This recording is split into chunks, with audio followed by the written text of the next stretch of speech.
Subscribe to Mufti Tariq Online and press the bell icon for more videos. السلام علیکم ورحمۃ اللہ۔ عدنان افضل خانیوال سے یہ بھائی سوال کرتے ہیں کہ قضا نمازیں پڑھنے کا کوئی طریقہ بتا دیں۔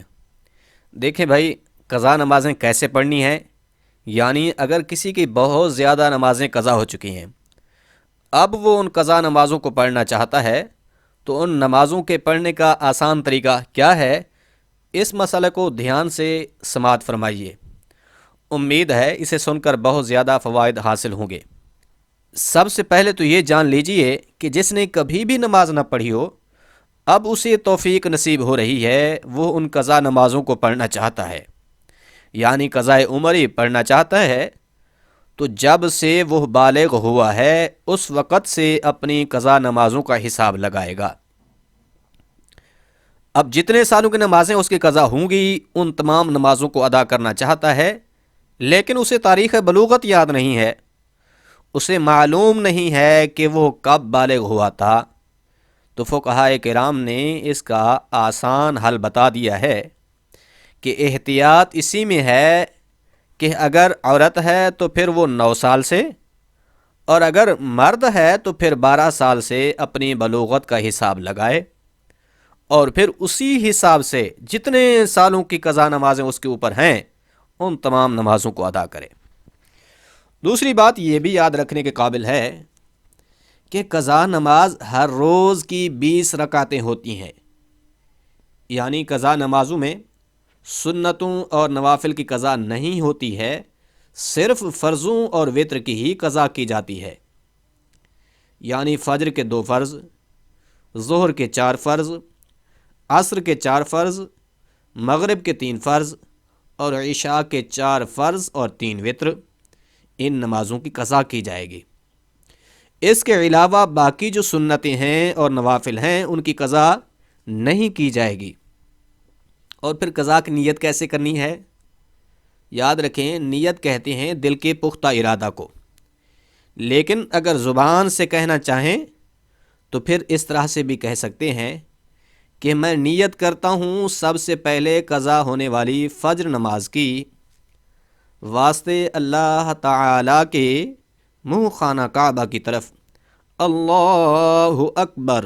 اور ایسے ہی ظہر کا کہیں گے کہ سب سے پہلے قضا ہونے والی ظہر نماز کی، سب سے پہلے قضا ہونے والی عصر نماز کی، سب سے پہلے قضا ہونے والی مغرب نماز کی، سب سے پہلے قضا ہونے والی عشاء کی، اور سب سے پہلے قضا ہونے والے وتروں کی۔ یعنی جب بھی نیت کریں گے تو اس وقت یہی کہیں گے کہ سب سے پہلے جو قضا ہونے والی ہے اس نماز کی نیت کرتا ہوں۔ وہ اس لیے کہ جب اس طرح نیت کر کے ہم نماز پڑھ لیں گے تو وہ نماز جو ہمارے ذمہ ہوتی ہے وہ ہمارے ذمہ سے اتر جاتی ہے، پھر جو اس کے بعد آنے والی نماز ہوتی ہے وہی ہماری پہلی قضا ہونے والی بن جاتی ہے۔ یعنی جب ہم کہیں گے کہ سب سے پہلے قضا ہونے والی فجر کی، سب سے پہلے قضا ہونے والی ظہر کی، سب سے پہلے قضا ہونے والی عصر کی، سب سے پہلے قضا ہونے والی مغرب نماز کی، اس طریقے سے ہم قضا نمازیں ادا کریں گے۔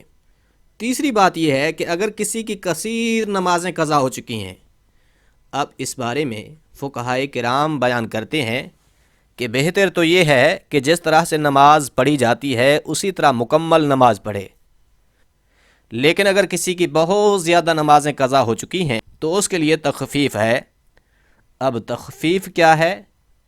سب سے پہلی تخفیف تو یہ ہے کہ رکوع میں 3 مرتبہ جو تسبیح پڑھی جاتی ہے، سبحان ربی العظیم، سبحان ربی العظیم، سبحان ربی العظیم، تو 3 مرتبہ کی جگہ 1 مرتبہ پڑھ لے۔ لیکن یہ بات ذہن میں رہے کہ جب وہ اچھے طریقے سے رکوع میں پہنچ جائے تو تب 1 مرتبہ تسبیح پڑھنا بھی کافی ہوگا، وگرنہ اس کا رکوع ہی نہیں ہوگا اگر صحیح طریقے سے رکوع میں نہیں جائے گا۔ اور پھر تسبیح مکمل ہو جانے کے بعد سمع اللہ لمن حمدہ کہہ کر کھڑا ہو جائے۔ اسی طرح سجدے میں جو تسبیح پڑھی جاتی ہے، سجدے میں بھی کم از کم 3 مرتبہ تسبیح پڑھی جاتی ہے، تو سجدے میں بھی 3 مرتبہ کی جگہ 1 مرتبہ تسبیح پڑھ کر مکمل کرے، یعنی بیٹھ جائے۔ مطلب یہ کہ ہر رکوع اور سجدے میں صرف 1 مرتبہ تسبیح پڑھ لے تو یہ کافی ہو جائے گی۔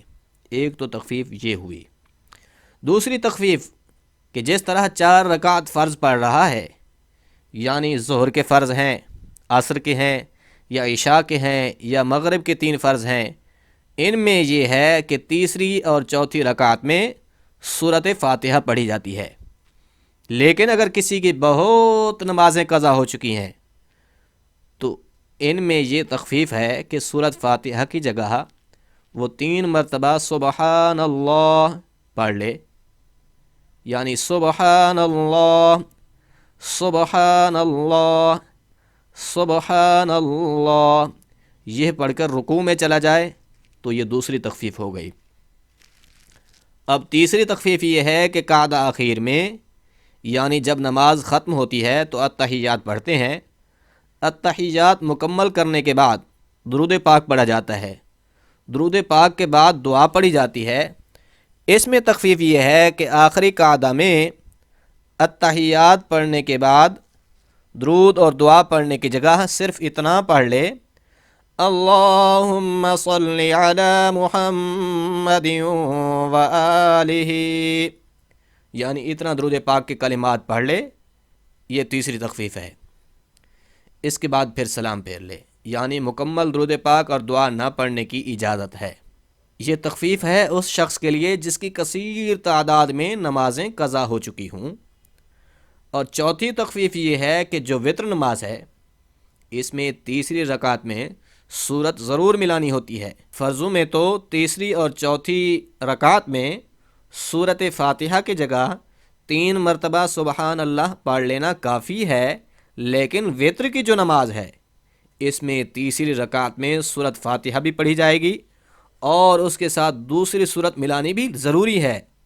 اب اللہ اکبر کہہ کر دعائے قنوت پڑھی جاتی ہے، لیکن دعائے قنوت کی جگہ اگر وہ رب غفر لی رب غفر لی رب غفر لی یہ 3 مرتبہ پڑھ لے یا پھر 1 مرتبہ پڑھ کر رکوع میں چلا جائے تو تب بھی اس کی نماز بالکل درست ہے۔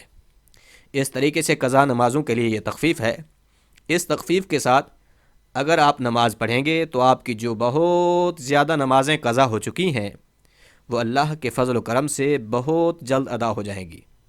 فقہائے کرام بیان کرتے ہیں کہ اس طریقے سے اس تخفیف کا فائدہ اٹھا کر جس شخص کی زیادہ نمازیں قضا ہو چکی ہیں وہ اپنی نمازوں کو جلد ادا کر کے ان فرائض سے بری الذمہ ہو جائے۔ اور یاد رکھیے، قضا نمازوں کے ساتھ ساتھ توبہ کرنا بھی لازمی ہے، کیونکہ نمازیں جو ہم نے قضا کی ہیں ان کا گناہ ہے، تو گناہ سے توبہ کرنا لازمی ہوتا ہے۔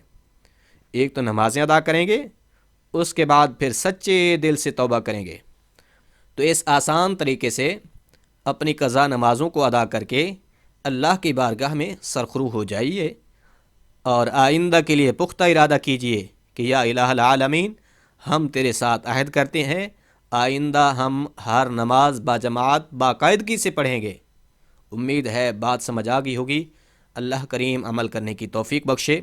لا الہ الا انت سبحانک انی کنت من الظالمین۔